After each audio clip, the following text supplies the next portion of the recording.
नमस्कार प्रिय मित्रों, मैं ज्योतिषकार कमल आप सबका हार्दिक अभिनंदन करता हूं आपके अपने इस प्यारे यूट्यूब चैनल एस्ट्रो कमल में। दोस्तों, आज हम बात करते हैं, ये बात आपने कई बार सुन ली होगी, कोई ऐसी नई बात नहीं है, लेकिन जो मैं सुनाना चाह रहा हूं वो नहीं सुना होगा, क्योंकि वो अद्भुत है, अद्वितीय है और ऐसा है जो बहुत कम लोगों ने सुना है, रेयर केस में सुना है, सामूहिक तौर पर नहीं सुना होगा। आप पूजा करते हैं, पूजा में उबासी आती है, सबको नहीं आती, कुछ लोगों को पूजा में उबासी आती है। उबासी क्यों आती है? इसके तीन कारण। तीन कारणों में आप इन तीनों कारणों को अच्छी तरह से समझ लेंगे तो जिंदगी में कभी उबासी आपको पूजा करते समय नहीं आएगी। अब उबासी आने से होता क्या, उबासी होती क्या, क्यों पूजा में आती, कितनी खतरनाक हो सकती है, उबासी आने के कारण आपकी पूजा में कितना विघ्न पड़ सकता है, उबासी आने के कारण आपके जीवन में क्या फर्क पड़ सकता है, इस बात को जब तक आप अच्छी तरह से नहीं समझेंगे तब तक आपकी पूजा अधूरी है। अब बात को समझ गए होंगे, चलिए सुनाते हैं, आगे बढ़ते हैं। बात यह है कि आप पूजा करते हैं, पूजा करते समय उबासी आती है, ये आज से नहीं आती, ये युगों से आती है। अगर ऐसा नहीं होता तो आज से 500 साल पहले तुलसीदास जी ने रामचरितमानस लिखी थी, उसमें वो नहीं लिखते कि राम राम कही जे जमुहाई तिन्हि न पाप पुंज समुहाई।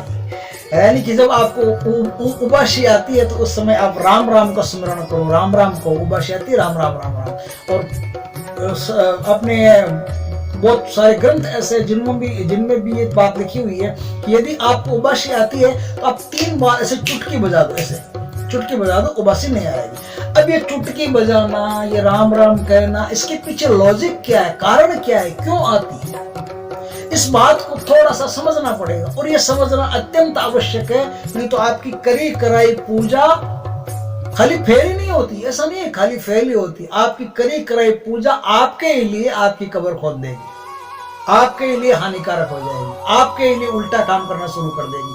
तो आपको क्या उबासी क्यों आती है, पहले इस बात को समझो। उबासी आती है बोर्डम से, ऊब से।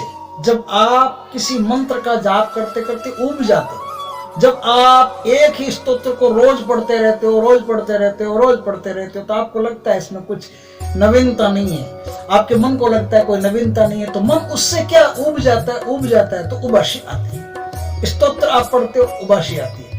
अब आप किसी मंत्र का जाप करते हो तो भी उबासी आती है। वो क्यों आती है, उसका साइकोलॉजिकल कारण, साइंटिफिक कारण आप समझ लो। मंत्र का कोई आप जाप करते हो और उबासी आती है तो वो इसलिए आती है कि आप मंत्र की जो चैंटिंग करते हो, जो जाप करते हो, जो स्पीड रखी है आपने, वो स्पीड इतनी तेज रखी है आपने कि आपके शरीर में वापस ऑक्सीजन आने के लिए आपने मार्ग ही नहीं छोड़ा। आप समझ गए? शरीर में आपका शरीर कार्बन डाइऑक्साइड छोड़ता है, ऑक्सीजन को लेता है जब तक यंग हो, और एक अवस्था आती है, उस अवस्था के बाद में शरीर ऑक्सीजन छोड़ता है और कार्बन डाइऑक्साइड लेना शुरू कर देता है। वो अवस्थाओं की बात है, छोड़ो, लेकिन अवस्थाओं से पहले व्यवस्थाओं की बात करते हैं। ये व्यवस्था है कि आप मंत्र का जाप करते हो। अब जैसे देखो, मैं बताता हूँ आपको, आप ओम नमः शिवाय का जाप करते हो। जाप कैसे करते हो? नमः शिवाय, नमः शिवाय, नमः शिवाय, नमः शिवाय, नमः शिवाय, नमः शिवाय। ओम भी पूरा नहीं आता, नमः शिवाय, नमः शिवाय, नमः शिवाय, नमः शिवाय चलता रहता है और इतना जबरदस्त चलता रहता है कि मंत्र आपकी सांसों के साथ बाहर निकलता रहता है, एकदम आपकी सांस से खत्म हो जाती है बाहर। तब आप थोड़ी सी सांस भीतर ऐसे नाक तो मैंने किया है, आप नाक में नहीं करते, आप तो जबरदस्ती ऐसे सांस आ गई भीतर तो आ गई। तो ऐसे में क्या होता है कि शरीर की सारी ऑक्सीजन जो होती है वो शरीर को छोड़ करके बाहर निकल जाती है और शरीर पूरा कार्बन डाइऑक्साइड से भर जाता है। कार्बन डाइऑक्साइड के साथ दूसरी और भी गैसें होती है, उन गैसों से भी शरीर बढ़ जाता है। सिर्फ ऑक्सीजन नहीं रहती, उसकी कमी आपके शरीर में आने लगती है। ऑक्सीजन की कमी शरीर में आने से क्या होता है, कार्बन डाइऑक्साइड की अधिकता से नींद आती है। जब रात को आप सोते हो तो शरीर का ऑक्सीजन खत्म होता है, कार्बन डाइऑक्साइड उसमें ज्यादा बना हुआ होता है, इसलिए रात को नींद आती है और उतनी गहरी नींद आएगी जितना कार्बन डाइऑक्साइड रहेगा। तो आपको गहरी नींद आने लगती है, आपको उबासी आने लगती है। नींद की बात नहीं, उबासी की बात है। उबासी आने लगती है इसलिए क्योंकि आपका शरीर ऑक्सीडाइज नहीं रहता। तो इसमें 2-3 बातें हैं वो ध्यान में रखनी है। एक तो मंत्र का जाप करो तो इतना मृदम में होना चाहिए मंत्र का जाप, न तो अत्यधिक तेज और न अत्यधिक धीमा। एकदम मंथर गति से मंत्र का जाप होना चाहिए। अगर मंत्र गति से मंत्र का जाप होता है तो नींद का कोई काम नहीं, ऊब का कोई काम नहीं, उबासी का कोई काम नहीं। दूसरा कारण यह बनता है कि आप मंत्र का जाप मंत्र गति से कर रहे हो तो ऊब का कारण नहीं है, लेकिन आपके शास्त्रों में एक बात और लिखी गई है जो आप इग्नोर करते हो, बार बार इग्नोर करते हो। आपको ये तो पता है कि भगवान को दिया धूप करना है, पाठ पूजा करनी है, मंत्र का जाप करना, लेकिन ये नहीं पता कि पाठ पूजा करने से पहले पहले आपको प्राणायाम करना है। शास्त्रों में साफ लिखा है। शास्त्रों में जो मैं आपको छोटी सी बात बता देता हूँ, आपकी गीता प्रेस गोरखपुर की एक पुस्तक है नित्य पूजा प्रकाश। उस नित्य पूजा प्रकाश उस समय 35 रुपए की आती थी, अब कितना है मुझे नहीं पता। तो उस पूजा प्रकाश को आप देखेंगे तो उसमें साफ साफ लिखा है कि पहले प्राणायाम, और प्राणायाम की पूरी विधियां लिखी है। आप ये प्राणायाम करो, ये प्राणायाम करो, ये प्राणायाम। उसके बाद में लिखा है मुद्राएं, आप मुद्राएं करो, ये ज्ञान मुद्रा करो, पृथ्वी मुद्रा करो, आकाश मुद्रा करो, अपान मुद्रा करो, प्राण मुद्रा करो, खेचरी मुद्रा करो, कुछ भी करो। उसमें बहुत सारी मुद्राओं का वर्णन है। मुद्राओं का वर्णन चलो उतना आवश्यक अभी नहीं है, लेकिन प्राणायाम तो इतना आवश्यक है जितना आप कभी कल्पना नहीं कर सकते। कल्पना इसलिए नहीं कर सकते क्योंकि आगे मैं जो बात बता रहा हूँ वो इतनी इंपॉर्टेंट है, इतनी महत्वपूर्ण है कि उस बात का यदि आपने ध्यान नहीं दिया तो आपको बहुत बड़े नुकसान से गुजरना पड़ सकता है। और जो पूजा से आपको लाभ मिलना चाहिए वो लाभ नहीं मिलेगा। कारण यह है कि आप जब पूजा करते हो तो आपका शरीर ऑक्सीडाइज नहीं रहता, कार्बन डाइऑक्साइड से भरा रहता है। और आप पूजा का एक नियम है, क्या नियम है कि भगवान की जब आप पूजा करते हो तब भगवान की तरफ से प्रचुर मात्रा में आपको ऊर्जा मिलती है, आपको मिलती है ऊर्जा। अब आप उस ऊर्जा का क्या उपयोग करते हो, पॉजिटिव करते हो कि नेगेटिव करते हो, ये आप पर डिपेंड है, भगवान पर डिपेंड नहीं है। भगवान ने अपना काम कर दिया, आपको ऊर्जा दे दी, काम खत्म। अब आप उस ऊर्जा का पॉजिटिव उपयोग करते हो कि नेगेटिव, ये आप अपने हिसाब से करते हो, अपने जो शारीरिक संरचना है उसके हिसाब से करते हो, शरीर में जो चीजें बना रखी है बिठा रखी है उसके हिसाब से करते हो। तो क्या होता है कि आप प्राणायाम करके पूजा करते हो, प्राणायाम करके पूजा करते हो तो आपके शरीर का रोवा रोवा खुला रहता है। आपने देखा होगा अक्सर लोग कहते हैं सुबह सुबह पूजा करने का मुहूर्त 8 बजे, इसके बाद में पूजा नहीं करनी चाहिए। 8 बजे के पहले पहले यदि पूजा कर लेते हैं तो आपकी पूजा है, नहीं तो पूजा का कोई फल नहीं मिलता। उसका कारण है 4 बजे से 6 बजे तक ब्रह्म मुहूर्त माना जाता है। इस मुहूर्त में आप यदि पूजा करते हो तो अच्छी पूजा होती है। उसका कारण यह है कि सुबह 4 बजे से 6 बजे तक आपको कोई मिलता ही नहीं है। सुबह 4 बजे से लेकर 6 बजे तक आपको अपने विचार किसी के साथ आदान प्रदान करने का मौका ही नहीं मिलता है। तो इस ऐसे में क्या होता है कि जब आप कम से कम बात करते हो, लोगों से कम मिलते हो, मिलना होता ही नहीं, तो उस समय आप कुछ पॉजिटिव रहते हो। और होती सुबह है तो आपके भीतर भी सुबह हो रही है। अगर प्रकृति में सुबह हो रही है तो आपके भीतर भी एक सूर्योदय हो रहा है। तो जिस समय सूर्योदय हो रहा है उस समय सब कुछ नया नया नवीन फ्रेश रहता है। आपके भीतर भी ये फ्रेश रहता है। तो ये जो भीतर भी आपके नया आनंदित समय रहता है, उस समय में आप पूजा करते हो तो उस समय में आप पूर्ण पॉजिटिव रहते हो, पूर्ण सकारात्मक ऊर्जा से भरे हुए रहते हो। इसलिए आप यदि अर्ली मॉर्निंग पूजा करते हो तो अर्ली मॉर्निंग पूजा करने से क्या होता है कि आपको प्रचंड मात्रा में सकारात्मकता मिलती है, पॉजिटिविटी मिलती है। एक कॉस्मिक एनर्जी जो परमात्मा की बनती है, वो कॉस्मिक एनर्जी आपके शरीर में सुंदर असर करती है, शक्तिशाली असर करती है, पावरफुल असर करती है। उससे आपके समाज में कोई भी काम है वो फटाफट हो जाते हैं, क्योंकि काम तभी होंगे जब आपका मन प्रसन्न होगा।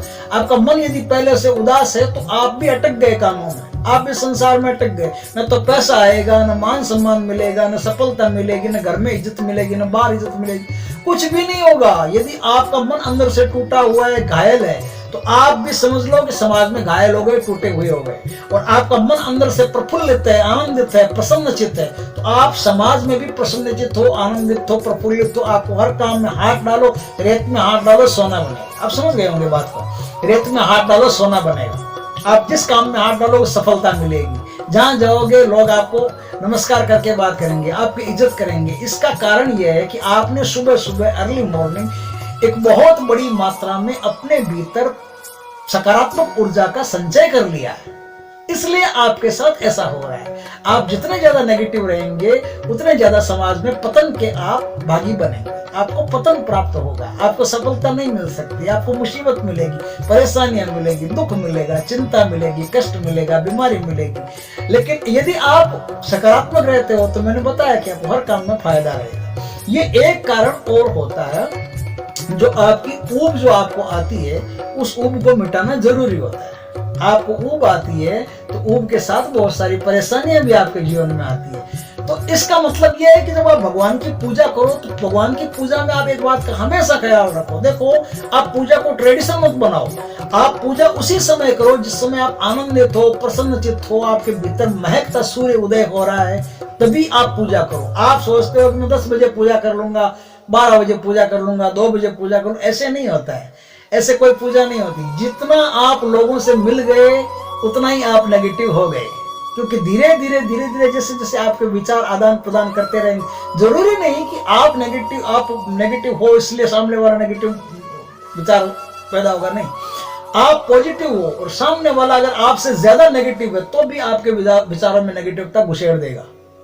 इसलिए जितने ज्यादा लोगों से मिलोगे, बात करोगे, उससे पहले यदि पूजा कर लोगे तो ठीक है, नहीं तो आपके लिए हानिकारक है, भगवान के लिए हानिकारक नहीं है। आप कभी भी पूजा करो, भगवान तो हमेशा प्रसन्न चित्त, वो तो 24 घंटे का काम, परमात्मा तो 24 घंटे 365 दिन रहने वाला है। उसको तो कोई फर्क नहीं पड़ता कि आप रात को 2 बजे पूजा करते हो कि 4 बजे। उसको तो ये फर्क पड़ता है कि आप पूजा आनंदित होकर कर रहे हो या मुरझाए हुए फूल की तरह कर रहे हो। मुरझाए हुए फूल परमात्मा पर नहीं चढ़ते, परमात्मा पर तो वो फूल चढ़ता है जो खुशबूदार हो, जो सुंदर खिला हो, पूर्ण उसमें खिलावट आई हुई हो, ऐसा फूल परमात्मा को चढ़ता है। तो आप यदि मुर्दापन लेकर के पूजा करोगे तो मुर्दापन कई गुना लेकर के वापस उठोगे। आप समझ गए होंगे बात को।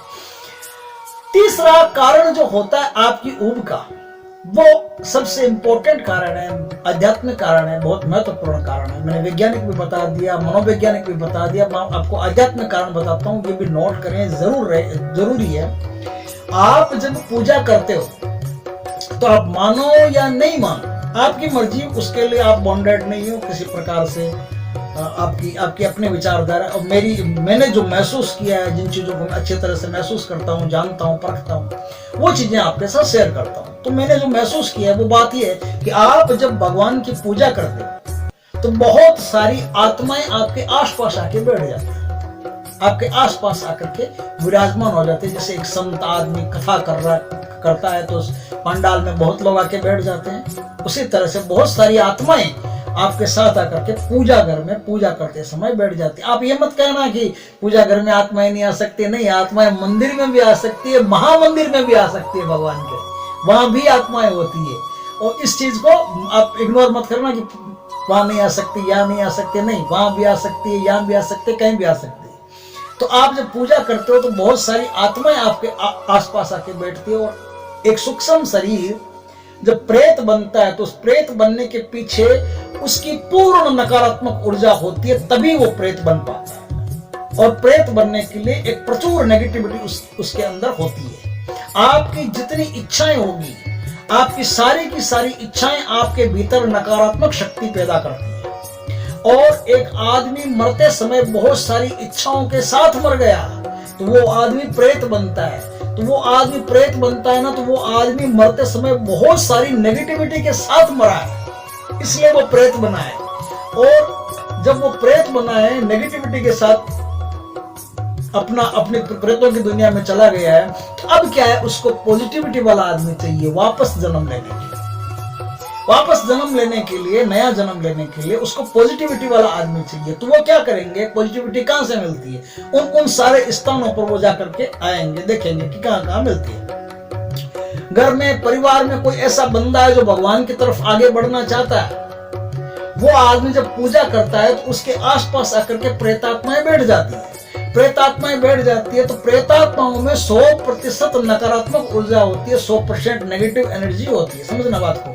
आपने अपनी पूजा से, अपनी प्रार्थना से, अपने स्तोत्रों से, अपने मंत्रों से, अपने अनुष्ठान से, अपने जाप से, ध्यान से, योग से, किसी से भी अपने शरीर में 101% पॉजिटिव एनर्जी बना ली तो तुरंत उन आत्माओं को शांति मिलती है। 1% भी उनसे ज्यादा अगर आपने ऊर्जा बना ली, उनके अंदर यदि 50% नकारात्मक ऊर्जा है और आपने 51% सकारात्मक ऊर्जा बना ली, तो तुरंत वो सारे प्रेत हैं, वो सारे के सारे प्रेत खुश होते हैं, आनंदित होते हैं और आपको आशीर्वाद देते हैं और आपके छोटे छोटे काम वो प्रेत ऐसे ही कर देते हैं। आपको आश्चर्य होगा कई बार देख करके कि आपके सारे काम ऐसे हो रहे हैं मजाक मजाक में, लोग मजाक मजाक में आपका काम किए जा रहे हैं। किसी से पैसा मांग रहे हो, मजाक मजाक में आके दे रहा है। किसी से लोन लेना है, मजाक मजाक में आके आपको दे रहा है। अरे ले ले यार, क्या फर्क है, पैसा बहुत है, ले ले तू, रख रख। आपके काम ऐसे आश्चर्यचकित करने वाले ढंग से होने शुरू हो जाएंगे। इसलिए हो जाएंगे कि वो सारी प्रेत आत्माएं आपकी मदद करेगी। अगर आप पूजा में कुंठित होकर के बैठे, सास बहू को गालियां देती हुई बैठी है, मन ही मन बहू सास को गालियां देती हुई बैठी है, आप अपने बेटे से जले भुने हुए हो, बेटा अगर बाप से जला भुना हुआ पूजा कर रहा है, कोई भी किसी भी वजह से, कोई पड़ोसी का लेकर के, कोई सास का लेकर के, कोई समधी का लेकर के, कोई दोस्तों का लेकर के, किसी का भी कोई प्रॉब्लम लेकर के आप उस प्रॉब्लम को अपने दिमाग में घुमा घुमा के फिर पूजा में आप बैठे हो, तो आप उस पूजा से जो ऊर्जा मिलेगी वो सारी की सारी ऊर्जा को नकारात्मक बना दोगे, नेगेटिव बना दोगे। और जितनी आपके अंदर नेगेटिव ऊर्जा पैदा हो गई, उतनी आपके आसपास और नेगेटिव एनर्जी है। तो एक साथ जब इतनी नेगेटिव एनर्जी होगी तो आपके अंदर उबासियां शुरू होगी, आपके अंदर नींद शुरू होगी, आपके अंदर ऊब शुरू होगी, आपके अंदर आलस्य शुरू होगा। वो सब बातें ठीक, लेकिन उबासी की बात है तो आपके अंदर उबासी का तीसरा कारण ये होता है आध्यात्मिक कारण है। अब आप मानो नहीं मानो उसमें हम जिम्मेदार नहीं है, लेकिन कारण है वो सत्य है, उसमें कोई दो राय नहीं है। 1% उसमें कोई इधर उधर नहीं है, एकदम 100% कारण सही है। मानना नहीं मानना किसी की मर्जी, उसके लिए हम किसी को बाध्य भी नहीं करते, लेकिन होता ऐसा है। तो आप यदि सुबह प्राणायाम करके और प्राणायाम के 10-15 मिनट 20 मिनट बाद में स्नान करके तुरंत ही आप पूजा करने लग जाते हो और 4 बजे से 6 बजे के बीच यदि आप पूजा फिनिश करते हो, फाइनल करते हो, अपनी पूर्ण करते हो, तो वो सबसे बढ़िया मुहूर्त रहता है। ये आपके लिए है, भगवान के लिए नहीं है। भगवान के लिए तो मैंने बताया कि 365 दिन 24 घंटे वो तो उपलब्ध है, वो तो कभी छुट्टी पर नहीं जाता। ईसाई कहते हैं हमारा भगवान 6 दिन में संसार का निर्माण करता है, 7वें दिन रविवार को छुट्टी पर चला जाता है। लेकिन हिंदू धर्म ऐसा नहीं कहता। हिंदू धर्म कहता है कि भगवान तो अनवर्त है, प्रतिपल है, शाश्वत है, सनातन है, अनादि है, अनंत है, उसका तो कोई कहना नहीं, वो तो हमेशा स्थिर है। अगर वीडियो अच्छा लगा हो तो लाइक करें, कमेंट करें, शेयर करें और यदि पहली बार आप हमारे चैनल पर आए हो तो चैनल को सब्सक्राइब करें। जय श्री कृष्ण मित्रों।